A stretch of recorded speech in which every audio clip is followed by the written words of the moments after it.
Boa tarde, caros colegas. Boa tarde, presidente. Boa tarde a todos os funcionários da casa. Hoje eu venho aqui com muita tristeza levantar um fato que aconteceu no final da semana passada de extrema brutalidade, que foi o assassinato de um senhor de 87 anos que teve a casa invadida durante a noite. A pessoa que entrou em um brutamontes, não só satisfeito em espancar o idoso, também estuprou o idoso de 87 anos e isso foi, todas as cenas foram gravadas, porque era um senhor debilitado, que sofria de mal de Parkinson, e a sua família tinha essa preocupação por ele, tinha câmeras dentro da casa.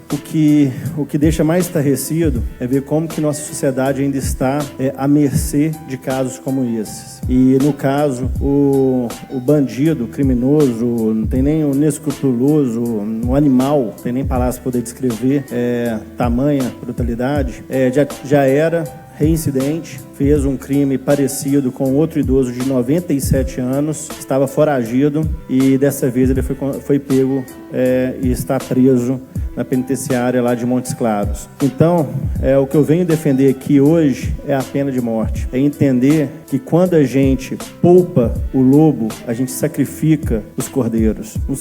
Um bandido, né, um animal que fez o que fez com um senhor de 97 anos, já era o suficiente para estar preso, não ter sido solto hora nenhuma. E, infelizmente, pela falha da justiça, ele pôde cometer mais um crime. Esse crime, essa atrocidade, né? Não tem palavras que descrevam isso. Eu fiquei realmente chocado. Eu fiquei gripado essa semana e acredito até que a gripe veio pela falta de estrutura que eu tive ao receber essa notícia. Infelizmente, o idoso é próximo a mim, é pai de um rapaz que é amigo da minha família e que nos faz refletir também o tanto que todos os dias passamos as páginas dos jornais, vemos realmente várias atrocidades ali e às vezes não nos importamos com o que está ali. E às vezes quando chega uma pessoa, eu não tenho tanta proximidade assim, não conhecia e o próprio filho dele tem recordações de quando era pequeno, então não tenho tanta proximidade. Na época de campanha eu tive com ele, me atendeu muito bem, a gente rodou bastante de Montes Claros, então eu tenho um pouco convívio com ele, mas o que me machucou profundamente foi sentir a realidade daquele crime e ver como que a gente passa página no jornal, vê noticiário e não nos importamos com aquilo que está acontecendo lá. A gente não se indigna mais com o que está acontecendo lá. Talvez esse crime que parou Montes Claros toda ficou indignada com ele. Será que vai cair em esquecimento daqui a 6 meses? Será que vai ter justiça para esse bandido, para esse animal que está preso lá na penitenciária? Então, eu venho aqui fazer um forte apelo para as autoridades responsáveis pelo presídio, pela penitenciária, que não deem nenhum tratamento especial para esse animal, que deixe esse bandido realmente junto a uma cela comum e ele que se entenda com os outros detentos lá na penitenciária, porque uma pessoa dessa não merece nenhum tratamento especial, não merece o respaldo do Estado que faça qualquer coisa para prevenir qualquer coisa que possa acontecer com ele. E voltando aqui novamente, o Estado precisa rever se podemos ou não fazer pena de morte. É muito triste falar que o Estado vai ter a decisão sobre a vida de uma pessoa, principalmente no estado em que a gente entende que tem muitas falhas, que acontecem muitas falhas, né? Que se façam regras, então, mais claras. Reincidência, por exemplo. O raio não cai 2 vezes no mesmo lugar. Se a pessoa fez um crime que é digno de perder a vida por ele, que prenda ele, que mantenha ele na cadeia, e que quando ele cumprir lá a pena dele, ele sai novamente, ele der o azar de cometer novamente, não existe esse negócio de azar, né? Deu azar 2 vezes. Então que seja uma reincidência, então que venha a pena de morte. Porque quando você não mata um animal como esse animal mata toda uma sociedade. Montes Claros não é mais a mesma nessa semana que passou. Muitas pessoas de sofrimento. Eu fiquei totalmente desestruturado uma manhã inteira. Perdi a cabeça, não sabia o que falar direito, peguei minhas malas, estava em São João del Rei, peguei minhas malas para poder ir para Montes Claros, entrei no carro, no meio da estrada que eu vi que não dava tempo de chegar, que não fazia sentido, voltei, né? Estava com meu filho, não consegui nem dar atenção para ele direito, ligando para o comandante, que me atendeu muito bem, ligando para a responsável da penitenciária, que também me atendeu muito bem. E fico imaginando, então, como é que fica a família desse idoso. Todo mundo aqui tem pai. Como que você ficaria se soubesse que seu pai foi brutalmente assassinado assim? Acabaria com a sua vida, acabaria com a vida dos seus netos, acabaria com a vida de todo mundo em volta. Então, por que o Estado ainda insiste em proteger a vida desses animais? Não é culpa do Estado que existem animais como esses. Infelizmente, a natureza é assim. Tem coisas que não são inexplicáveis, mas estão lá. E não tem por que a gente conseguir ficar buscando de por que está lá, como que pode melhorar. Simplesmente tem coisas que não tem como melhorar. Simplesmente tem coisas que realmente a gente tem que sacrificar pelo bem maior de outros. E quando a gente tem toda uma sociedade refém de crimes como esses, que é só você passar a página do jornal que você vê. Hoje já deve ter um crime como esse também, se a gente procurar no jornal. Então tem que dar um basta para isso. Tem que ter pena de morte, tem que tirar essas pessoas que colocam tão em risco a nossa sociedade. Por favor, João Leite. Obrigado. Queria solidarizar, com o sentimento que você demonstra para nós aqui.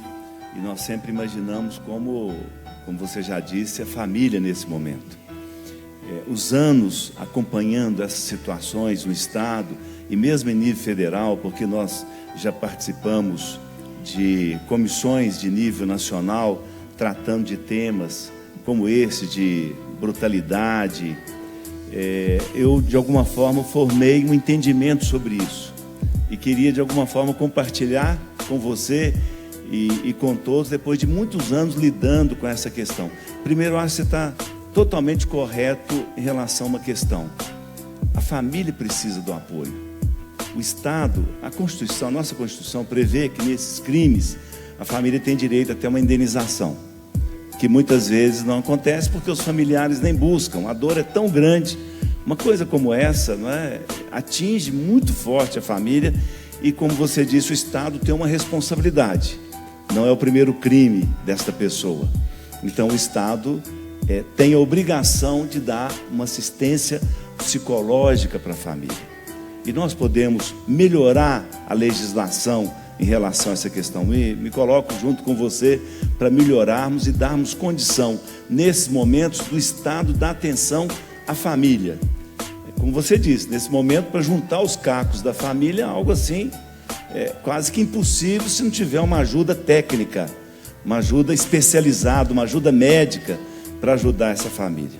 Outra coisa que a gente tem que lembrar, caríssimo Bartô, deputado, é o seguinte: eu e você, nós fazemos parte de uma outra civilização.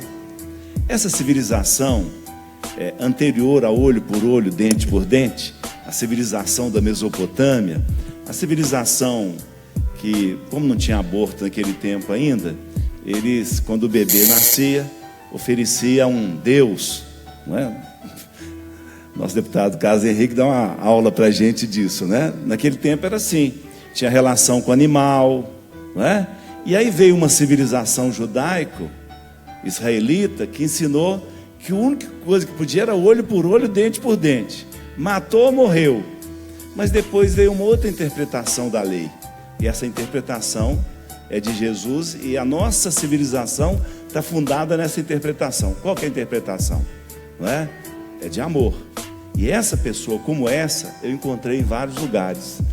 No manicômio judiciário Jorge Vaz, em Barbacena. São pessoas que nunca mais poderiam ir ao convívio, a não ser que tivesse um laudo de um psiquiatra de cessação de periculosidade. Porque essa pessoa, ela tem um dano grave e que não pode, nesse momento, por exemplo, conviver com a sociedade. Acho que o caso mais importante é o de Champinha, lá de São Paulo, que até hoje, apesar de ter cometido o crime aos 16 anos, encontra-se preso até hoje, porque nenhum psiquiatra dá um laudo de cessação de periculosidade para ele e ele continua preso. Obrigado, desculpe ter tomado tanto tempo. Imagina.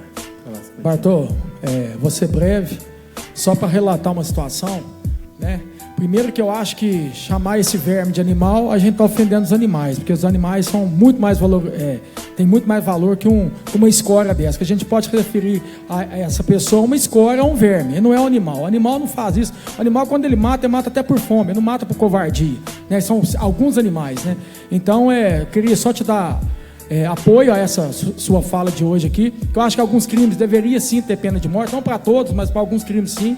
E para essas pessoas que acham ruim sobre a questão da pena de morte, né? É só levar essas pessoas para a casa delas. Até vi uma questão do presidente esses dias questionando sobre a questão do presídio do Pará, e a Globo pegou e criticou o presidente até mandar parar. Não estou aqui, sou fã número 1 do presidente, não, acho que ele erra e acerta. Só que nessa questão, queria até dar um conselho para a Globo tem um Projac, então eu deveria pegar esse pessoal e levar lá, fazer uma cela lá no Projac lá, e colocar para a Globo tomar conta. Você está entendendo? Porque pergunta para as vítimas mesmo, com um cara igual um estuprador, quando ele vai lá e faz uma vítima, pergunta para a família como é que a família está.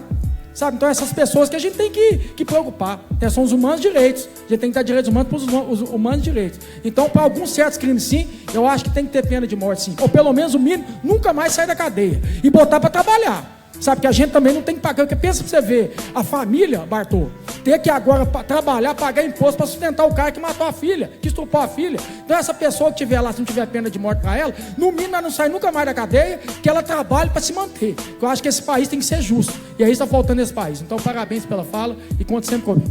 Obrigado, Cleitinho. Lembrando que as vítimas não são só a família, né? Eu acho que nossa sociedade ela é formada por várias questões que envolvem a gente, né? Tem a questão da ética, que é qual que é o exemplo que principalmente nós parlamentares damos, né, para a sociedade. Tem a parte econômica, que dá para exercer a necessidade ali de todo mundo, que todo mundo precisa de segurança, escola, infraestrutura, saúde. Tem a parte moral. E essa parte moral, ela é muito atingida quando a gente vê crimes como esses. Isso tira o brio da nossa população, tira o brio da sociedade. A sociedade fica revoltada, fica descrente na vida. E isso complica porque vai se somando a tantas e tantas e tantas outras, que a pessoa, quando atinge ela diretamente, é mais forte. Mas quando não atinge, deixa ela um pouco mais receosa, deve-se mais traumatizada e gera tantos e tantos outros problemas para a sociedade como um todo. Mas a pena de morte realmente é muito importante, e até tem uma pessoa de meu convívio que sempre defendeu, a gente sempre criticou, né? Eu sempre defendi a pena de morte, ela sempre era a favor de ter não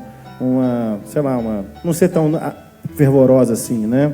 Ser contra a pena de morte. Só que aí quando teve um caso próximo a ela, de que um pai estuprou o filho de uma amiga dela, ela começou a rever se realmente era interessante ou não ter pena de morte, porque esse pai nunca foi preso, nunca deu problema nenhum, mas a vida da amiga dela se transformou, virou uma depressão contínua. Já havia 6 anos, né, quando a gente estava conversando na época, havia 6 anos que não estava acontecendo nada, e para ela acabou a vida dela. E aí foi verificar, o pai da criança que estuprou também foi vítima de estupro. Ele tem 7 irmãos, os 7 irmãos foram vítimas de estupro, de um lá em cima, do avô, no caso, né? Então é isso que eu falo, gente, não dá para poupar o lobo, a gente sacrifica os cordeiros. Se tivesse matado aquele cara lá em cima, ele não teria feito um crime com 7 crianças, que essas crianças não teriam sido traumatizadas, ter feito outros crimes, tantos outros crimes e tantos outros crimes. Então é importante a sociedade rever quais valores são mais importantes. Se realmente acreditar em talvez uma pequena possibilidade remota de conseguir curar uma pessoa, ou então é deixar toda uma população expostas a esses crimes tão brutais que a gente vê aí dia após dia. Muito obrigado, senhor presidente.